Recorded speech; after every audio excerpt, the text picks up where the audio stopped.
We condemn in the strongest possible terms this egregious display of hatred, bigotry, and violence on many sides.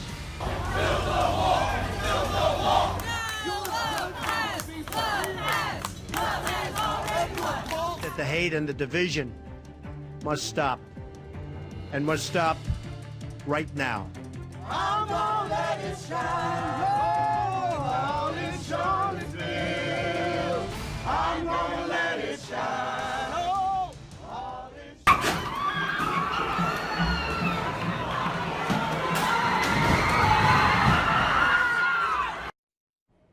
We begin tonight in the Breaking News Center with chaos in Charlottesville. Right now, one person is dead and more than 24 others injured after that incident you saw. The governor calling for a state of emergency. And now more developing news out of Charlottesville right now after state police helicopter went down tonight. ABC 13 is on top of this breaking news story with team coverage for you on this day of tragedy that's so close to home. We've got every angle covered. ABC 13's Marissa Parra is live at the scene of where that car crash happened. But first, let's get to Whitney Burney. She was at the scene of where that helicopter has gone down. Whitney? Mark, that's right. We're here on, we're near Birdwood Golf Course in Charlottesville, and we were told that there was a helicopter crash over back here. Now, we spoke to a couple of neighbors who say that they heard a loud crash. They came outside and saw smoke billowing in the air. You can see Virginia State Police is on the scene. Albemarle County Police is on the scene. We're still working to confirm details, but we do know at this point that the FSA is investigating this crash. Like we said, police have just gotten here. This is a really, really fresh scene, but this is all we know at this point.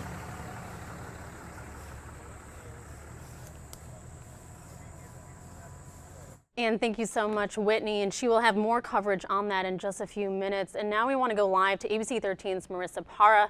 She is live from the scene of where that car plowed into a group of people. That's right. Marissa, what's the very latest? Fill us in. Well, Mark and Carrie, right now we are on the downtown mall in Charlottesville. You can see the police are lined up right behind us here. We're about a block away from where that happened. I'm going to have my photographer try to zoom in. You can see, well, he says we can't see right now. There are a few articles of clothing scattered over there. We can't get beyond this barricade because they are still investigating that scene, of course. But what we know is one person is dead. At least 19 are injured. The city confirms that at least one person who was a driver is arrested. You cannot see the other two vehicles that were in this crash here, but what we understand is that it was a very different scene a couple hours ago. You're about to see video from the tragic scene on 4th and Water Street where one person died, 19 were injured.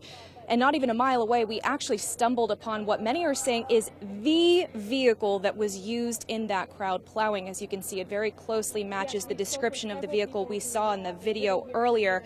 It's not confirmed, however, you can see the vehicle there was roped off by police. There was a forensic unit out there. It had significant damage, yet there were no other cars around. So again, it's not confirmed, but it very closely matches the description of that vehicle. And again, we did learn that driver was apprehended. Within the last half hour, we spoke to a witness who says in his 30 years of living in Charlottesville, he has never seen anything quite like this. Had sped down 4th Street into a whole group of people that were peacefully marching up the street, and apparently he just plowed at a high rate of speed towards them and then smashed into a Toyota Camry. And who then hit another car, and those two cars are still there as part of the crime scene. And then apparently then he backed up and did it again and rammed into some more people. Now, this is obviously very difficult for the people around here. I've heard time and time again from people who live here saying this is tragic. This is not the Charlottesville that they know. As you can tell, the scene has quieted down a lot from the time that video was shot 3 hours ago. But police are armored, ready to go in case tensions do flare up again. And of course, we will be live at 11 with the very latest. Carrie and Mark.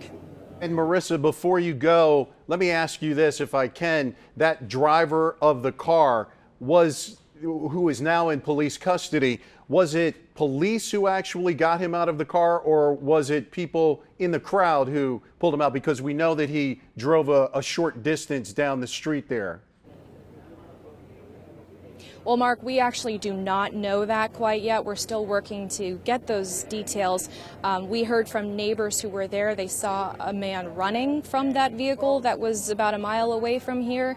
But once we have those details confirmed, we will let you know on air and online. So thank you, live there in Charlottesville. We will get back to you a little bit later. Let's take a look at some pictures now that were captured moments after that car plowed into those people there. Those 19 people, 1 dead. Photographers were on the scene as first responders worked to make sure everyone was going to be okay. Early this morning, we were in Charlottesville as all the events were unfolding. Clashes breaking out even before the scheduled rally for 12 p.m. ABC 13's Whitney Burney was also there and explains what both sides have to say. By authority of the Commonwealth of Virginia, this event has been declared an unlawful assembly. You are to leave the area now, or you will be arrested. A state of emergency. Racists go home! It didn't matter whether it was George Washington or Robert E. Lee, or for that matter, Abraham Lincoln. You know, they were people 150 years ago. I'm glad it's getting torn down. The Confederate War, the Confederacy, the Civil War is not something to be memorialized. The two sides going back and forth all morning. This comes after state officials announced plans to tear down Confederate monuments in Charlottesville. It's the definition of white supremacy. It's the definition of profit over humanity. I think it's a historical monument and it should stay where it's at. The protests ending before it even got started. Crowds forced to disperse 30 minutes after the rally's official start time.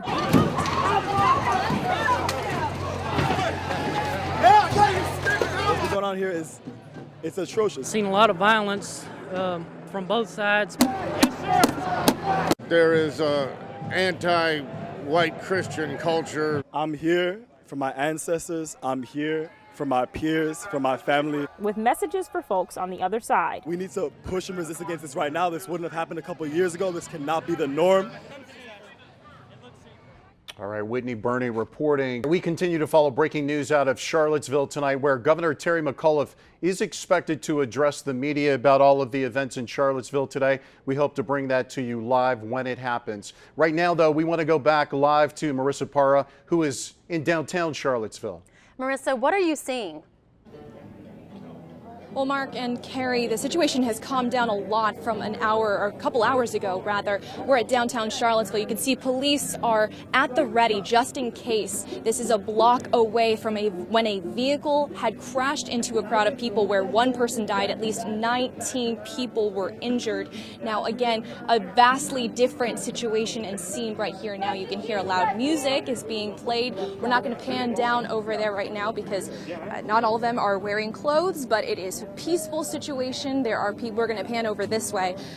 You can see people are walking around here. There's more media than there are protesters, actually. There's police, and we are going to stay on top of this situation. Dan, if you could come back around here, we're going to toss it back to you guys. But again, we'll have the very latest on air and online. Thank you so much, Marissa. Governor Terry McAuliffe is speaking about everything that has happened today in Charlottesville. That's right. Let's take a live look at where he is speaking to the media. There he is right now at the Albemarle office building. Let's listen in if we can. Rangers UVA college students yesterday who last evening surrounded the statue of Thomas Jefferson to protect that statue. And I have a message to all the white supremacists and the Nazis who came into Charlottesville today. Our message is plain and simple. Go home. You are not wanted in this great Commonwealth. Shame on you. You pretend that you're patriots, that you are anything but a patriot. You want to talk about patriots, talk about Thomas Jefferson and George Washington, who brought our country together. You think about the patriots today, the young men and women who are wearing the cloth of our country. Somewhere around the globe, they are putting their life in danger. They're patriots. You are not. Chaos in Charlottesville. You could see people laid out on the street. A car plowed into a crowd at a rally, leaving a trail of injury and death. The work of rebuilding, of healing is just beginning today. You are to leave the area now, or you will be arrested. From a city on edge to one that is hoping for a better tomorrow. This is not our story. Outsiders do not tell our story. A growing sentiment across the Commonwealth, even as news of a state police helicopter crashing not far away added new pain to an already painful day. ABC 13 has team coverage of the chaos in Charlottesville, a rally by white nationalists protesting the removal of Robert E. Lee statues, a rally that turned dangerous and deadly. It's now been confirmed the protests are linked to a state police helicopter crash that killed both people inside. Marissa Parra, Chris Hoffman, and Whitney Burney are all live in Charlottesville right now. Chilling video shows protesters flying through the air, caught off guard by the car plowing into them. And saw them doing CPR on a woman who I believe has since passed away. Broken bones, I saw lacerations of the face. Scott Stroney has roamed the Charlottesville area for 3 decades, but he's never seen anything quite like this. The person in the car had sped down 4th Street into a whole group of people that were peacefully marching up the street, and apparently he just plowed at a high rate of speed towards them. But the driver wasn't done. And apparently then he backed up and did it again and rammed into some more people. Before the driver could be stopped, he sped off. The whole bumper was dragging the front and the back end, and it was going at a high rate of speed. Hours later, a vehicle closely matching the description of the one that mowed people down was found just a mile away. That driver apprehended, but back at the scene, an unsettling calm. Belongings lay scattered across the ground from the crash. The lights are off and the doors are closed for business downtown, and police outnumber pedestrians. The feel right now is pretty much everybody's scared and wants to stay inside. A far cry from the normally lively downtown. In all the years that I've been here, there's never been anything like this before. So it's really devastating, I think, to the whole community.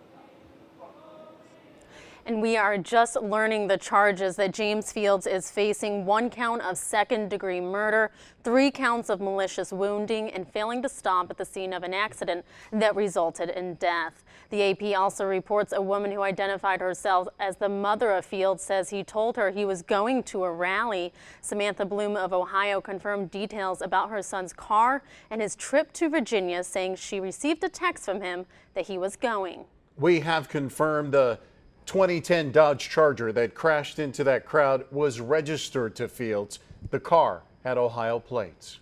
A state police helicopter crashed in Charlottesville, claiming 2 lives. ABC 13's Whitney Burney was on the scene shortly after it happened. She joins us live from the crash site with more in the investigation that is just beginning. Whitney? Carrie, Mark, we're back in the neighborhood where that fiery crash of that helicopter did go down. A sense of shock out here tonight. Now, we are confirming that that helicopter did in fact belong to the Virginia State Police, and 2 are now dead as a result of that crash. Their names: Lieutenant H.J. Cullen from Midlothian and Trooper Pilot Burke M.M. Bates from Quentin. Police say both died at the scene. It happened just before 5 p.m. Neighbors tell me they heard a loud crash, came outside and saw smoke billowing, and saw that there was a helicopter down. No one on the ground was injured.